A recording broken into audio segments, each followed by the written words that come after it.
నమస్కారం. అనేక మంది బ్యాంక్స్లో వారికి ఉన్నటువంటి ఖాతాల్లో ఏ రకంగా మనం ఖాతా జమలు చేసుకోవచ్చు, ఎంతెంత మొత్తాలని మనం ఖాతాల్లో జమ చేసుకోవడమే కాకుండా మొత్తాలను నిల్వ చేసుకోవచ్చు అనేటటువంటిది అనేక మందికి ఉండే సహజంగా వచ్చేటటువంటి అనేక రకాలైనటువంటి డౌట్స్. దీంతో పాటుగా గడిచినటువంటి దాదాపు 8 సంవత్సరాల కాలంగా, అంటే 2016 సంవత్సరంలో ఎప్పుడైతే డిమానిటైజేషన్, నోట్ల రద్దు అనేటటువంటిది ప్రస్తుతం ఉన్నటువంటి కేంద్ర ప్రభుత్వం ఆనాడు ప్రవేశపెట్టిందో, ఆ తర్వాత జరిగినటువంటి అనేక సంఘటనలు కనుక చూస్తే బ్యాంక్స్ అకౌంట్ని ప్రధానంగా ఇన్కమ్ ట్యాక్స్ డిపార్ట్మెంట్ చాలా దగ్గరగా మానిటర్ చేస్తోంది అనేటటువంటిది చాలామంది తెలుసుకోవాల్సినటువంటి ప్రధానమైనటువంటి విషయం. అంటే నేను ఎంతైనా బ్యాంక్స్లో ఆపరేట్ చేసుకుంటూ వెళ్తుంటాను, లేదా క్యాష్ ఎంతైనా జమ చేస్తూ ఉంటాను, ఎంతైనా నేను క్యాష్ విత్డ్రాల్ చేసుకుంటూ ఉంటాను అనేటటువంటి వ్యక్తులు ఎవరైతే ఉంటారో వాళ్ళు సహజంగా తెలుసుకోవాల్సింది, ఇన్కమ్ ట్యాక్స్ దృష్టి నుంచి తప్పించుకోవటం అనేటటువంటిది బ్యాంక్ ఖాతాల ద్వారా వాటిని ఆపరేట్ చేస్తున్నటువంటి వాళ్ళు అంత సులభమైనటువంటి విషయం కాదనేటటువంటిది గమనించాలి. మనకున్నటువంటి ఈ మధ్యకాలంలో ఉన్నటువంటి కండిషన్స్ కనుక మనం చూస్తే 50,000 రూపాయలు ఎవరైతే ఆ మొత్తాన్ని బ్యాంక్స్లో జమ చేయటం కానీ, క్యాష్ రూపంలో లేదా విత్డ్రా చేయటం కానీ, ఇవి కనుక చేసిన రోజున తప్పనిసరిగా పాన్ ఆధారిత ట్రాన్సాక్షన్స్ మాత్రమే జరగాల్సినటువంటి అవసరం ఉంటుంది. సో ఒకసారి పాన్ కార్డ్ దానిలో నిక్షిప్తమై ఉన్నటువంటి దానిలో ఇంటర్లింక్ అయినటువంటి దాన్ని ఆ పాన్ నెంబర్తో పాటుగా ఎప్పుడైతే 50,000 పైచిలకు ట్రాన్సాక్షన్స్లో రికార్డ్ అవుతాయో ఇవి తప్పనిసరిగా ఇన్కమ్ ట్యాక్స్ నోటీసులోకి వెళ్తాయనేటటువంటి ప్రధానమైన విషయాన్ని ఖాతాదారులందరూ కూడా గమనించాలి.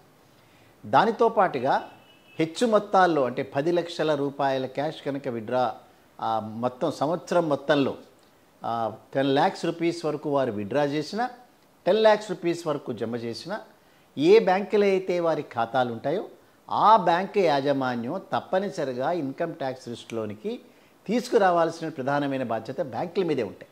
ఇప్పుడు మనం టీడీఎస్ అనేటటువంటిది తరచుగా వింటుంటాం.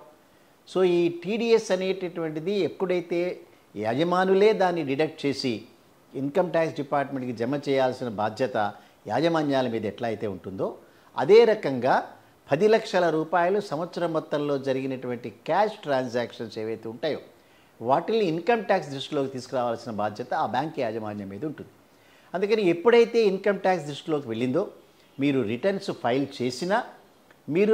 ఫైల్ చేసిన దాంట్లో ఈ ట్రాన్సాక్షన్స్ లేకపోయినా తప్పనిసరిగా మీకు నోటీసులు వచ్చేటటువంటి అవకాశం ర్యాండమ్లో రావచ్చు, లేదా బ్యాంకుల నుంచి సమాచారం తీసుకున్నటువంటి ఇన్కమ్ ట్యాక్స్ డిపార్ట్మెంట్ మీకు ఒక నోటీస్ని సర్వ్ చేయొచ్చు. ఆ నోటీస్ సర్వ్ చేసిన తర్వాత బ్యాంకు ఖాతా పుస్తకాలు ఏవైతే ఉంటాయో ఆ మొత్తం బుక్స్ అన్నీ కూడా వారికి ప్రజెంట్ చేయాల్సి వస్తుంది. సో ఎక్కడెక్కడ ఒక్కొక్క వ్యక్తికి ఎన్ని ఖాతాలు ఉండాలి అని మనం అనుకున్నప్పుడు ఎన్నైనా ఖాతాలు ఉండొచ్చు అనేటటువంటి దానికి మనకు సమాధానం దొరికినాక ఎన్ని ఖాతాలు అయితే మనకు ఉంటాయో అన్ని ఖాతా పుస్తకాలు కూడా ఇన్కమ్ ట్యాక్స్ డిపార్ట్మెంట్కి సమర్పించాల్సినటువంటి అవసరం ఉంటుంది. అందుకని తర్వాత జరిగేటటువంటి విషయాల్లో మనం ఏదైనా రిపెంట్ అయ్యి అయ్యో నేను ఈ రకంగా ఎందుకు చేయాల్సి వచ్చిందని బాధపడేదానికంటే చాలా కేర్ఫుల్గా క్యాష్ ట్రాన్సాక్షన్స్ ఖాతాల్లో మనం జరిపేటప్పుడు ఇవన్నీ కూడా ఇన్కమ్ ట్యాక్స్ దృష్టిలోనికి వెళ్తాయనేటటువంటి ఆ సమాచారాన్ని మనం తెలుసుకున్న తర్వాతనే చేయాల్సి వస్తుంది. అదే రకంగా ఇందాక మనం అనుకున్నట్లుగా 50,000 రూపాయల ట్రాన్సాక్షన్స్ ఏదైతే అనుకున్నామో ఆ 50,000 రూపాయల ట్రాన్సాక్షన్ నీకున్న పాన్ ఆధారితగా సంబంధించినవి కాబట్టి 2 లక్షల రూపాయల పైబడి ఒక ట్రాన్సాక్షన్లో ఎప్పుడైతే కనుక మనం క్యాష్ విత్డ్రా చేసినా, ఖాతా జమ చేసినా కూడా ఆ వివరాలు కూడా ఇన్కమ్ ట్యాక్స్ డిపార్ట్మెంట్ నోటీసులోకి వెళ్తాయనేటటువంటిది తప్పనిసరిగా తెలుసుకోవాల్సినటువంటి అంశం. అందుకని నాకేమీ లేకుండా నేను ఖాతాని ఆ రకంగా ఆపరేట్ చేసుకున్నాను, బట్ సంవత్సరాంతంలో ఎప్పుడైతే నా రిటర్న్స్లో ఈ ప్రధాన భాగాలన్నీ కూడా నేను చూపించలేకపోయినాను, సో దాని మీద మనకు వచ్చేటటువంటి ఆ పెనాల్టీలు మనకు పడతాయనేటటువంటిది తప్పనిసరిగా తెలుసుకుని వెళ్ళాల్సినటువంటిది. సో దాని ద్వారా అనేక రకాలైనటువంటి ఇబ్బందులు వెళ్ళిచ్చే అవకాశాలు ఉన్నాయి. ఈ మధ్య కాలంలో డిమానిటైజేషన్ అయిన తర్వాత జరుగుతున్నటువంటి విషయాలను కనుక మనం గమనిస్తే ఇన్కమ్ ట్యాక్స్ డిపార్ట్మెంట్ చాలా అలర్ట్గా ఉండటమే కాకుండా అనేక మందికి నోటీసులు ఇవ్వటం అనేటటువంటిది జరుగుతుందన్న విషయం మనం తెలుసుకోవాలి వీటిలో. అందుకని మనకు సంబంధించినటువంటివే కాబట్టి నేను ఎవరిని దృష్టిలో వెళ్లకుండా నేను చేయగలుగుతాననేటటువంటిది ఖాతాల ద్వారా ఆపరేట్ చేయడం ఇంపాసిబుల్. అది ఇవాళ మనం చూస్తే యూపీఐ పేమెంట్స్ ద్వారా అనేక ట్రాన్సాక్షన్లు చేస్తూనే ఉన్నాం. కానీ ప్రతి ట్రాన్సాక్షన్స్ కూడా ఖాతాలో రిఫ్లెక్ట్ అయ్యేటటువంటివన్నీ గమనించాలి. సో మన దగ్గర ఉండేటటువంటి బ్యాలెన్సులు ఆ బ్యాలెన్స్ ఏ రకంగా వచ్చింది వాటిని మనం వివరాలన్నీ కూడా తప్పనిసరిగా సమర్పించాల్సినటువంటి అవసరాలు వచ్చేటప్పుడు ఎల్లకాలం నాకు ర్యాండమ్లో రాలేదు, నాకు నోటీస్ రాలేదు కాబట్టి ఖాతాల్లో నేను ఏమైనా చేయొచ్చు అనుకోవటం మాత్రం తప్పనిసరిగా గమనించాల్సినటువంటి అంశం. అంచేత ప్రతి ఒక్కరూ కూడా తనకు ఆదాయాన్ని మించి ఎప్పుడైతే ఖాతాలలో బ్యాలెన్సెస్ ఉన్నాయో, అదే రకంగా ఆదాయాన్ని మించి ఎప్పుడైతే ఖర్చులు మనం పెడుతూ వచ్చామో ఆ ఆదాయం ఎక్కడి నుంచి వచ్చిందని మనం ప్రధానంగా చెప్పాల్సినటువంటి బాధ్యత మనందరి మీద ఉంటుంది.